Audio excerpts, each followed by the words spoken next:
Dalam 5 tahun terakhir ini, kelompok-kelompok Islam seolah menjadi terasing di negerinya sendiri. Itu yang dia rasakan. Berapa ulama yang berjuang mendirikan republik ini? Indonesia 80% penduduknya umat Islam. Tidak pernah meminta 80% hasil sumber daya alam yang dikuasai negara untuk umat Islam. Gak ada yang minta. Ada gak yang minta? 80% umat Islam penduduk Indonesia tidak pernah meminta 80% APBN untuk umat Islam. Gak ada yang minta. Sederhana permintaan umat Islam. Dia mau berdialog sama Tuhan. Dia mengingatkan umatnya akan kebaikan yang tidak hanya mengajarkan doa makan dan doa minum, tapi juga cara memilih pemimpin. Itu kira-kira. Inilah ketegangan-ketegangan. Ketika agamanya dinistakan, kok susah sekali ini membawa ke proses itu. Muncullah demo berjilid-jilid yang kemudian berujung ulamanya tidak bisa pulang. Belum lagi penghujung, kemudian ada agama yang diperhadapkan sebagai musuh besar Pancasila. Nah, ini menarik menurut saya. Saya ini Islam, tapi bukan pengetahuan Islamnya seperti Ustadz Ali Mukhtar Ngabalin dan Abu Bakar, Ustadz Abu Bakar, tapi dengan segala awam saya terhadap Islam. Ketika saya ditanya Pancasila itu di mana dalam kehidupan saya, maka saya akan mengatakan bahwa ketika saya lahir, orang tua saya itu membisikkan Pancasila di telinga saya. Cuma bahasanya bukan seperti yang tertulis dalam Undang-Undang Dasar. Dia membahasakan Allahu Akbar, Allahu Akbar, asyhadu an la ilaha illallah, asyhadu anna Muhammadar Rasulullah. Apa yang saya dengar di situ? Ketuhanan yang Maha Esa. Hayya 'alas shalah. Apa yang saya dengar di situ? Mari kita bersatu sama-sama, karena kita akan mendirikan sholat. Dan Al-Ankabut mengatakan sholat itu mencegah kamu dari perbuatan keji dan munkar. Ada kemanusiaan yang adil dan beradab. Saya dengar di situ. Hayya 'alal falah. Mari sama-sama menuju kemenangan. Kemenangan yang bagaimana kita peroleh? Kerakyatan yang dipimpin oleh hikmat kebijaksanaan dalam permusyawaratan perwakilan. Kemenangan yang bagaimana? Keadilan sosial bagi seluruh rakyat Indonesia. Itulah kemenangan yang kita tuju. Kita kembali lagi takbir. Allahu Akbar, Allahu Akbar, la ilaha illallah. Kita ulang lagi. Dan Pancasila yang kita tiupkan itu 5 kali sehari, belum selesai di sini, selesai bunyi terus. Ya kan Ustaz kan? Belum selesai di daerah sini, selesai bunyi bertalu-talu terus. Seluruh dunia bertalu-talu. Inilah Islam. Yang kemudian sekarang dalam kelompok ini Ustaz Ali Mukhtar Ngabalin, saya banyak belajar dari beliau.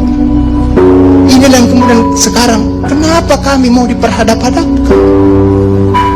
Kenapa kami ada yang menjalankan keyakinannya ketika dia celananya cingkrang, radikal,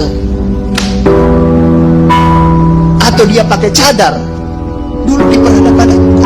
Saya Indonesia, saya Pancasila, ada dulu itu banyak sekali seperti itu. Kenapa kami seperti ini? Sekarang semua orang disuruh pakai cadar. Inilah kemudian rentetan yang membuat istilah tadi Ustadz Abu Bakar, kok paranoid sekali dengan undang-undang HIP ini. Ada luka. Ada luka yang tadinya sudah mulai mengering, dilupakan. Tapi tiba-tiba ini kemudian dikhawatirkan, jangan sampai Pancasila ini mau dipakai sebagai instrumen untuk membibitkan kelompok Islam dan berbuat. Apalagi kalau kita baca RUHP itu, gang kekuasaan pembinaan ideologi Pancasila ada sama presiden. Saya juga baca-baca sekilas tadi. Kok di situ ditulis pendidikan nasional menurut undang-undang ini itu berubah.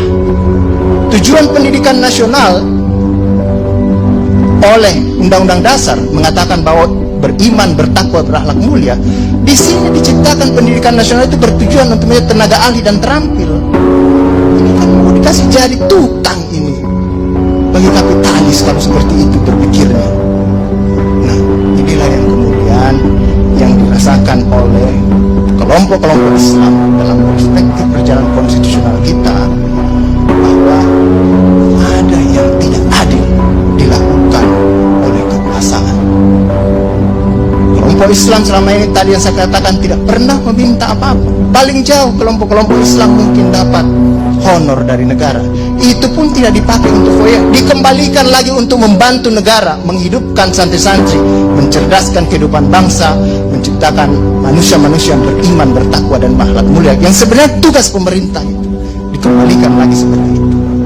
Itulah yang kemudian mulailah sekarang kelompok Islam sangat hati-hati kalau kemudian Pancasila ditiupkan terus, seolah-olah ini mau dijadikan instrumen untuk memarjinalkan Pancasila. Secara pandangan politik saya secara demokratik, Mas Anies itu kader bangsa. Dia bukan kader partai mungkin, tapi dia kader bangsa. Dia punya hak berkontribusi terhadap bangsa ini. Dia punya hak dipimpin dan memimpin bangsa ini. Dan itu dilindungi oleh undang-undang. Yang politik identitas itu Denny Siregar dan Cokro TV-nya. Lalu di sekeliling Mas Anies banyak orang Kristen kok, gitu loh. Banyak teman-teman saya kemarin yang kelompok nasionalis juga di Mas Anies, para cepu ya, cepu ini, para peliharaan ini yang selalu menarasikan bangsa ini menjadi terbelah, semakin terpolarisasi. Ya ini perilaku-perilaku sebetulnya bukan buzzer mereka. Saya anggap para pemecah belah bangsa ini, agen atau para propagandis pemecah belah bangsa. Karena saya nggak mau demokrasi kita direndahkan hanya persoalan dukung-mendukung. Saya mau mendukung Mas Ganjar karena ada Mas Anies. Saya mau mendukung Mas Anies karena ada Mas Ganjar. Jangan karena saya mendukung Ganjar benci dengan Anies. Itu bahaya. Nah ini kan kelompok-kelompok pecundang-pecundang ini mendukung Ganjar itu karena ada kebencian terhadap Anies. Nah, saya nggak mau, makanya saya bilang, kalau seandainya seperti itu saya tidak mau dukung Ganjar. Saya lebih milih dukung Anies.